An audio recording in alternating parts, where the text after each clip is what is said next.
Hello, good morning प्यारे बच्चों, कैसे हैं आप? आई होप आप बहुत ही अच्छे होंगे। आप सभी का मेरे इस यूट्यूब चैनल में हार्दिक स्वागत एवं अभिनंदन है। प्यारे बच्चों, आज हम समकालीन भारत का द्वितीय चैप्टर स्टार्ट कर रहे हैं और भारत का भौतिक स्वरूप के नाम से आपके पास यह अध्याय है। इस अध्याय में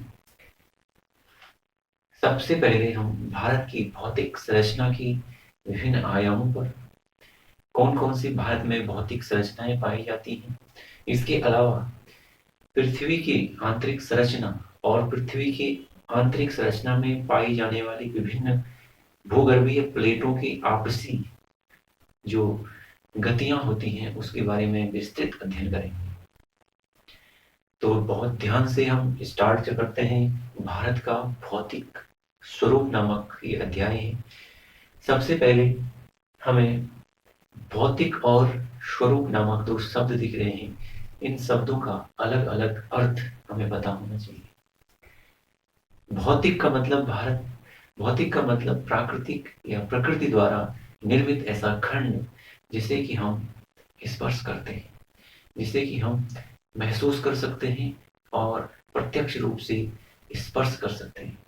और स्वरूप का अर्थ ऐसी आकृति से है जिसकी कि अपनी निश्चित रंग, निश्चित रूप, निश्चित आकृति और निश्चित आकार, प्रकार और विशेषताएं होती हैं। तो भारत के भौतिक स्वरूप में हम उन प्रकृति द्वारा निर्मित स्थलाकृतियों का निर्माण, उन स्थलाकृतियों का ज्ञान प्राप्त करेंगे जो निश्चित आकार, प्रकार और अपनी विशेषताओं के लिए जाने जाते हैं। तो सबसे पहले इन भौतिक स्वरूपों के अध्ययन करने से पहले हम पृथ्वी की आंतरिक संरचना के बारे में हमें पता होना चाहिए। पृथ्वी की आंतरिक संरचना जो कक्षा 8 में आपने एक अध्याय पढ़ा है उसमें आपको पता होगा कि पृथ्वी की आंतरिक संरचना में तीन परतें पाई जाती हैं और इन तीन परतों में सबसे पृथ्वी की जो भूगर्भीय आंतरिक परत है उसे कोर के नाम से जाना जाता है। पृथ्वी की दूसरी भूगर्भीय परत मेंटल परत है और पृथ्वी की सबसे ऊपरी भूगर्भीय परत भूपर्पट्टी या क्रस्ट कहलाती है। यदि इनकी संरचना की बात की जाए तो कोर में फेरस और निकल नामक तत्व पाए जाते हैं, जबकि मेंटल में सियान और मैग्नीशियम की प्रधानता होती है। इसके अलावा भूपर्पट्टी में सियाल और एल्युमिनियम की प्रधानता होती है। यदि इनकी अवस्थाओं की बात की जाए तो हमारी भूपर्पट्टी ठोस अवस्था में मिलती है और हमारी मेंटल जो परत है वह अर्ध तरल अवस्था में मिलती है। यह ऐसी परत है जो अर्ध तरल अवस्था में मिलती है। अर्ध तरल का अर्थ यह हुआ, न यह परत पूर्ण रूप से ठोस है और न यह परत पूर्ण रूप से द्रव अवस्था में है। हमारी कोर जो परत है वह ठोस अवस्था में उपलब्ध है, क्योंकि अत्यधिक घनत्व और तापमान होने के बावजूद यह परत द्रव अवस्था में बनी हुई थी और द्रव अवस्था में बनी होने के कारण अत्यधिक भार इस परत पर, क्योंकि ये पृथ्वी की सबसे आंतरिक परत है, तो सबसे अधिक घनत्व और भार इसी परत का है। इसी घनत्व और भार के कारण यहाँ स्थित जो द्रव पदार्थ है वह एक ठोस अवस्था में हुआ प्रतीत होता है। पृथ्वी की आंतरिक संरचना के बाद पृथ्वी की गतियों को जानने से पहले हमें पृथ्वी की भूगर्भीय प्लेटों के बारे में भी जानना आवश्यक है। पृथ्वी की भूगर्भीय प्लेटों के अध्ययन में हमें प्लेट विवर्तनिकी सिद्धांत पर के विभिन्न आयामों को जानना आवश्यक है।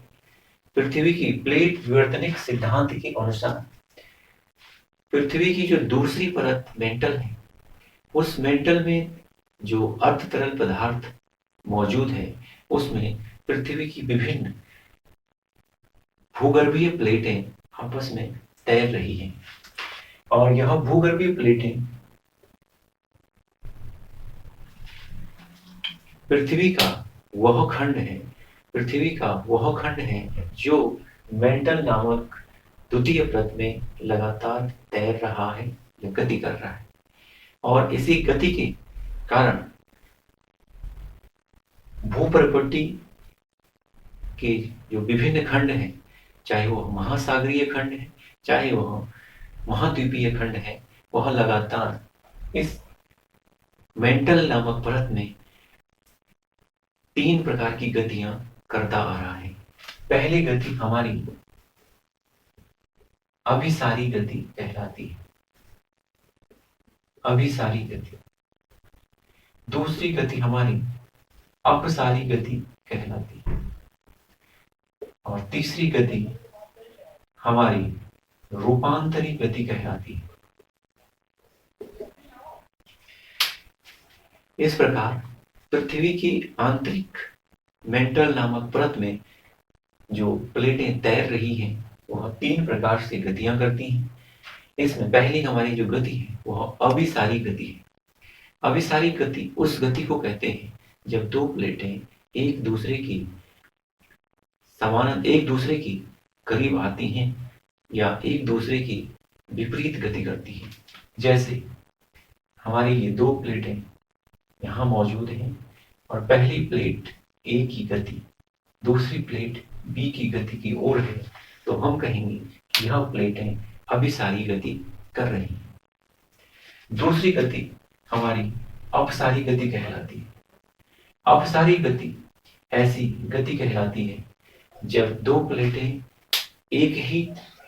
प्लेटें अलग अलग दिशाओं को एक जगह से अलग अलग दिशाओं को दूर खिसकती जाती हैं, ऐसी गति को हम अपसारी गति कहते हैं। तीसरी हमारी जो गति है वह रूपांतरी गति है। रूपांतरी गति ऐसी गति कहलाती है जिसमें प्लेटें एक दूसरे को घर्षण करते हुए आगे बढ़ती हैं, जिसमें प्लेटें एक दूसरे को घर्षण करते हुए आगे बढ़ती रहती हैं, ऐसी गति को हम रूपांतरी गति कहते हैं।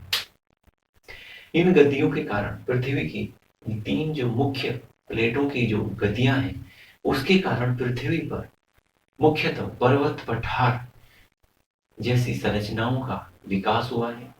और यही ऐसी गतियां हैं जिनके माध्यम से पृथ्वी पर विभिन्न प्राकृतिक कंपन, प्राकृतिक घटनाएं जैसे भूकंप, ज्वालामुखी जैसी घटनाएं होती हैं। इसके लिए यह गतियां भी महत्वपूर्ण रूप से जिम्मेदार होती हैं। तो इस प्रकार हमने यह पृथ्वी की गतियों को इस वीडियो के माध्यम से समझ लिया है और मुझे पूरी आशा है कि आप इन गतियों के बारे में जान करके हम आगे जो भारत की भौतिक संरचना है जब उसका अध्ययन करेंगे तो उसमें आप इसका अनुभव और ज्ञान और आगे बढ़ाएंगे। तब तक के लिए इस चैप्टर का दूसरा खंड देखने के लिए आप नीचे लिंक दिया गया है, आप जरूर उस लिंक को क्लिक कीजिए और भारत की भौतिक संरचना के बारे में वहाँ आपको बताया गया है। यदि आपने कक्षा 9 का पहला अध्याय भारत आकार एवं स्थिति को नहीं देखा है तो उसके लिए भी नीचे डिस्क्रिप्शन में लिंक दे रखा है, आप उस पर जाएं और उसको क्लिक करके पहले अध्याय का विस्तृत अध्ययन करते रहें। तब तक के लिए थैंक यू, बाय बाय।